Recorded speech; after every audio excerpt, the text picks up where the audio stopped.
Hello, Natter fans. Yes, it's me. Hello. What do you think? Big magnetic posters to go on the side of the boat. I'll be having a look at those later, checking those out, see where they're going to go. I like that. How do you like it? You'll be able to spot me now. I go, oi, mate, Lumpy, slow down, you're still going too fast. I'm pleased with them. Vista print. It's a little bit of Vista print. Right, okay. So anyway, I'm out on the boat today. I've come out, a couple of tasks to do. I want to look at my throttle controller.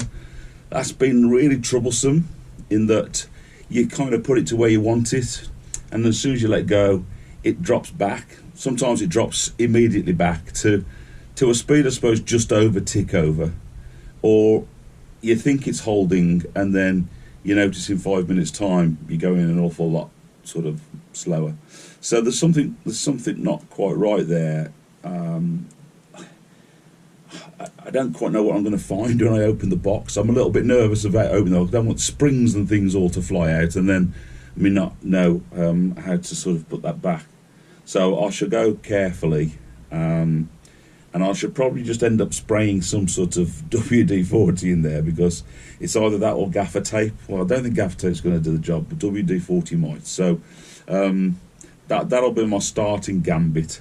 And I may well be asking you for any advice. Those out there that know of such throttle device type issues, please do get in touch. That would be great. What else am I doing? So yeah, I wanted to look at getting those posters on. We're off on a nice long cruise, starting at the weekend. I want to do a bit of river stuff. You know, I mean, the canals are beautiful. But I've never been on a river yet, so we're going to going down. I'm currently sat on Birmingham Fazeley Canal by the Dog and Doublet pub, which is in the Curdworth flight. It's a nice little spot.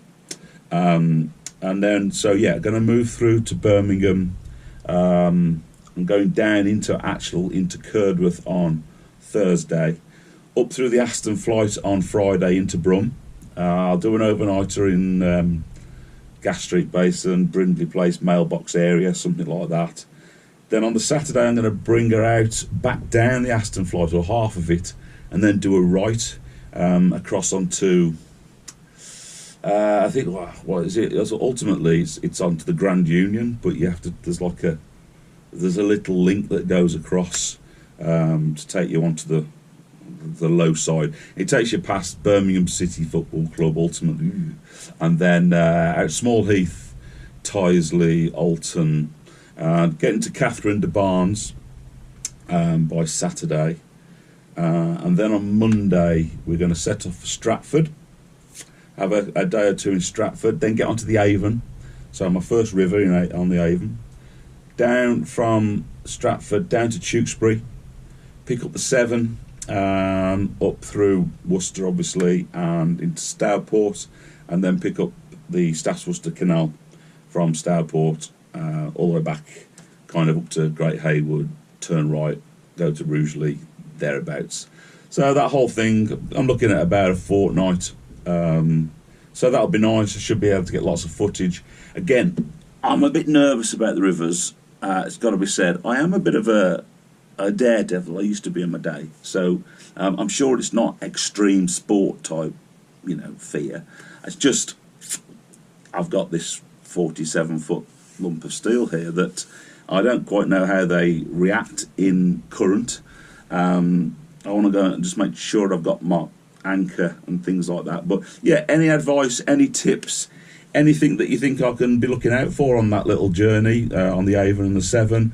I kind of think I'm a little bit nervous about where you moor up. There's no towpath, is there? So I just want to know what the etiquette is, what the do's and don'ts are. So yeah, stick them in the comments. I'd love to have a little chat with you about it. So that would be really useful. So thank you very much. What else have I got to tell you? It's not very often I sit and talk just to the camera like this, so it's a bit weird. Normally I'm taking the mick out of Mrs. L or showing off in some other way. But so here I am. This is, Lumpy haircut. First haircut for a while. Went to the barbers. That's all a bit weird when you've got a face mask on and trying to trim around your ears and when you wash your hair. And I go to a Turkish barber. I don't know whether the lads out there have been to one, where they light like a pad of cotton wool stuff, and then they burn the hairs out of your ears, which is, you know, freaks you out a little bit at first, but it's quite nice. So that's a bit weird. So hang on, you know, you're going to set fire to my mask. But we got around it. But there you go. So hopefully I'm looking a little bit smarter than usual. And I'm going to sign off now because I'm going to go and have a look at that throttle controller. I'll film it a little bit and see whether, you know, so you experts out there can have a look and perhaps tell me what's wrong. See ya. So here's whip this off.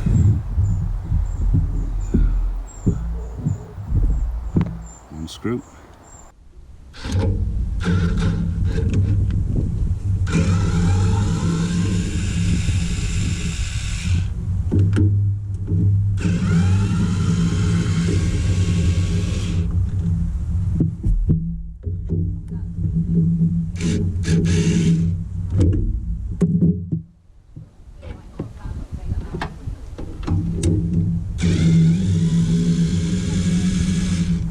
Right, so there only seems to be 3 screws instead of 4. That's a good start. Okay, how does this come off then?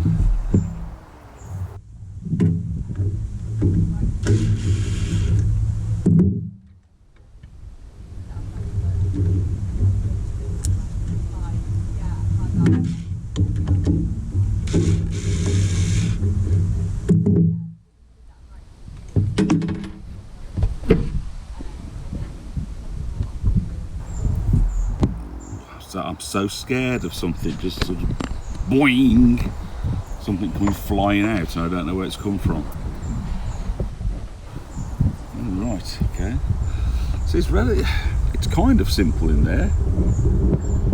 There's no small components.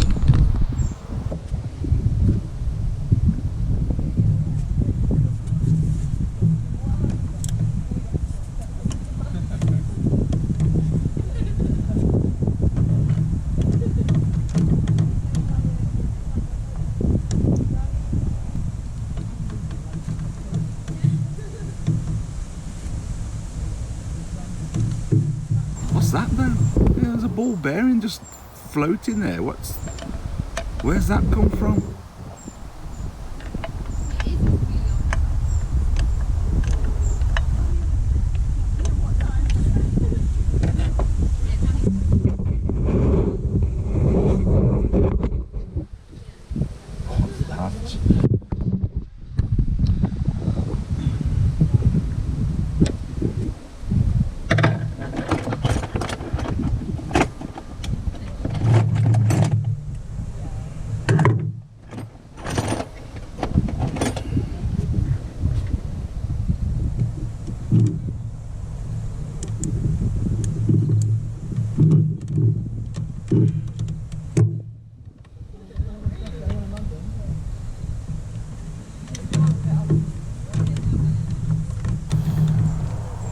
Well, I'll just give it all a spray, give it all a good spray, and then we'll be good.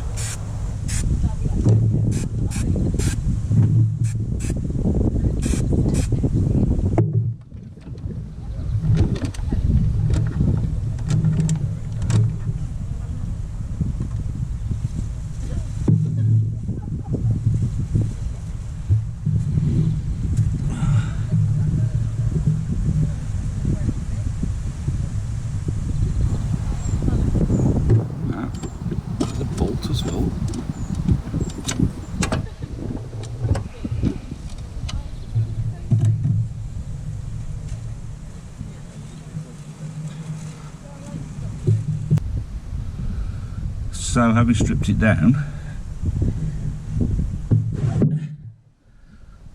I've found inside this a ball bearing, and this, that,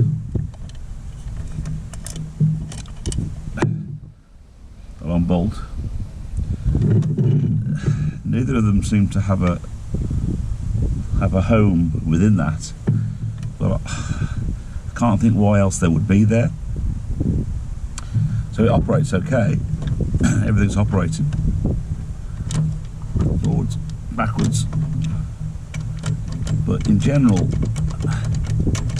I'm not sure whether it's supposed to do that, because when I put it to there and driving, this is affecting things.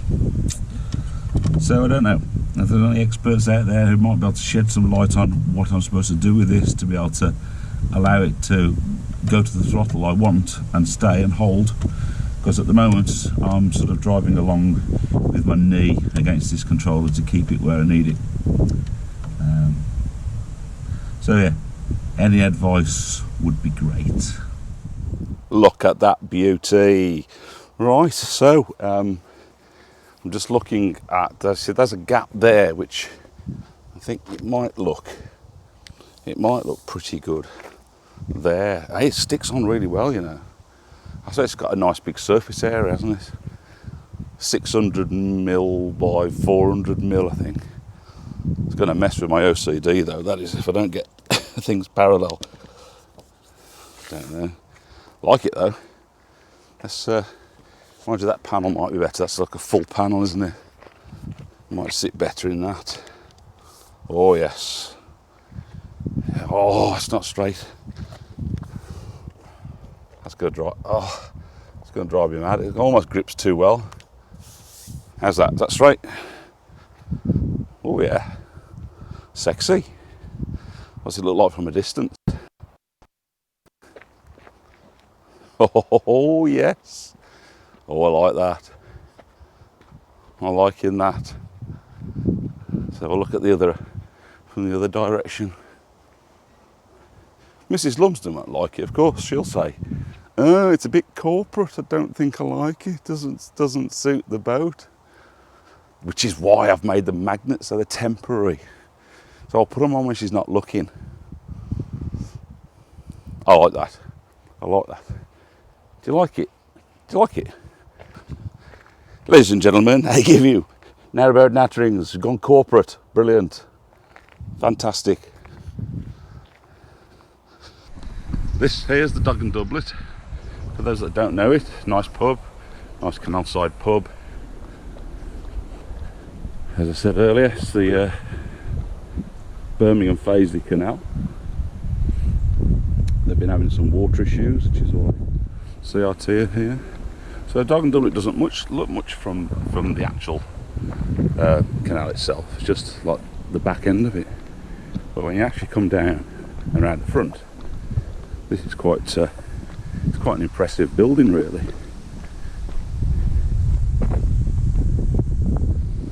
Coming round. This is the Dog and Doublet. Look at that. Look at that for a house. Proper old coaching inn, I would have thought, back in the day. Isn't that beautiful? It's a bit of, could do with a bit of work, I think, but it's beautiful nonetheless. So these are for the social distancing situation. Since the pubs have been open, they're now served from a little bar outside as such. So you don't go into the pub, kitchens are open, bars open, but the staff go in there and then bring out what you've ordered. So it's a bit of a scruffy system if you think about it, but at the end of the day, they're trading and people can then sit in these lovely chairs here. So, Dog and Doublet.